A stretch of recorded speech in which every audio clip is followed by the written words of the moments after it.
Hello everyone, Namaskar. I hope you all are well. I Ravi Singh here to explain the basic fundamentals of electrical and electronics for the children, especially for the children under the subject work education. It runs in the school from 6th class onwards and it is having great system. आप कई videos you can सी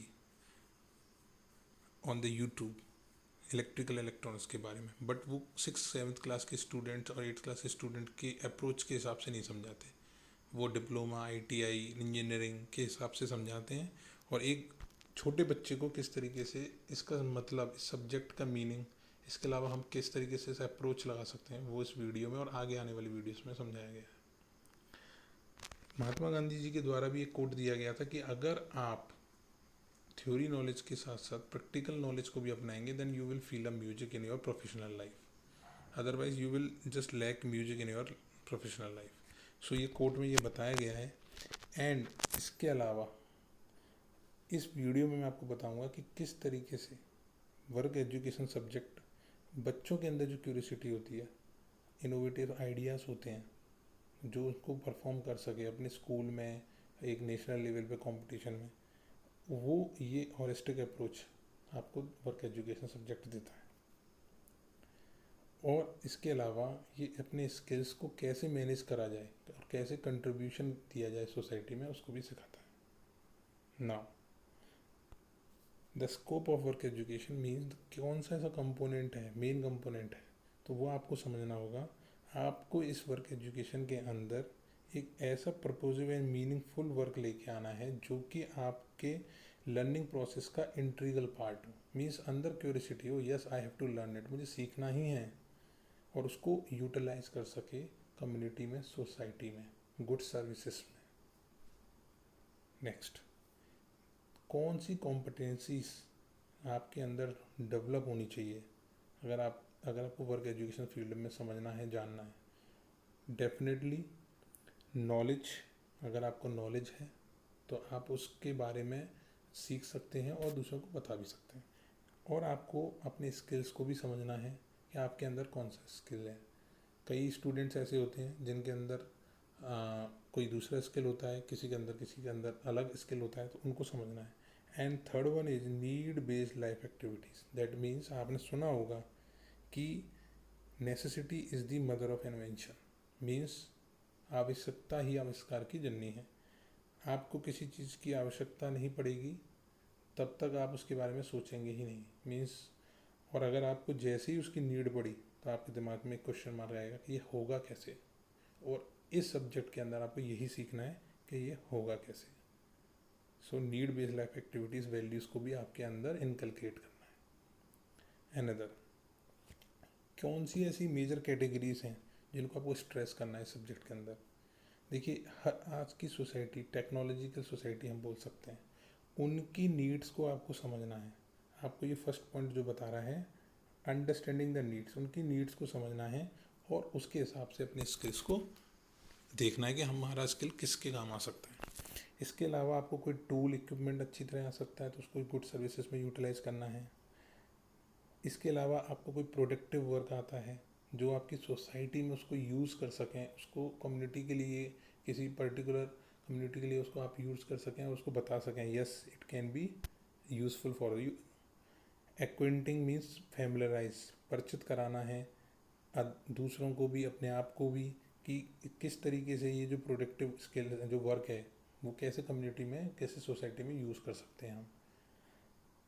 अगर आपको raw materials के sources को भी जानना है, suppose घर में ऐसा कोई रॉ मटेरियल पड़ा है, आपको पता ही नहीं है कि ये किसके काम आ सकता है, आपने लिया और बेच दिया कबाड़े में, नहीं, आपको उसके बारे में भी पता होना चाहिए कि इसका यूज़ इस काम के लिए आ सकता है। इसलिए इसको बोलते हैं कि ये सब्जेक्ट आपको स्किल्स के बारे में भी बताएगा कि आपके अंदर कौन सा स्किल है। इसके अलावा आपको खुद इंडिविजुअल की कोई नीड है, जैसे कोई बेकार चीज़ पड़ी है घर में, आपने कुछ बना लिया, ऐसे कई सारे हम काम करते हैं। हम प्राइमरी लेवल तक वर्क एजुकेशन जो पढ़ते हैं उसमें क्राफ्टिंग का काम होता है, बेसिक जो वेस्ट मटेरियल पड़ा होता है उसका काम होता है। इसी से मैं आपको एक एग्जांपल बताना चाहता हूँ। एक स्कूल में जो लीव्स होती हैं, जो नीचे लीव्स, ट्रीज़ की लीव्स होती हैं, पत्तियाँ, और जो वेस्ट कागज़ होते हैं, वेस्ट कागज़ होते हैं और लीव्स होती हैं, उनको उन्होंने अच्छा खासा डिकम्पोज किया। डिकम्पोज करने के बाद उसको एक फर्टिलाइज़र के फॉर्म में बनाया। इतना अच्छा फर्टिलाइज़र बना कि जब उसको कंपटीशन हुआ स्टेट लेवल का तो उन बच्चों को प्राइज़ मिला। तो आपने देखा कि कैसे वेस्ट मटेरियल को हम कॉमर्शलाइज भी कर सकते हैं, ये आपको इस सब्जेक्ट के अंदर पता चलता है। नेक्स्ट, इसके अलावा आपको process of planning and organization of productive work, किस तरीके से आप प्रोडक्टिव वर्क को ऑर्गेनाइज करें। इट मीन्स ये आपको ऑर्गेनाइजेशन भी सिखाता है कि किस तरीके से ऑर्गेनाइज करें। इसके अलावा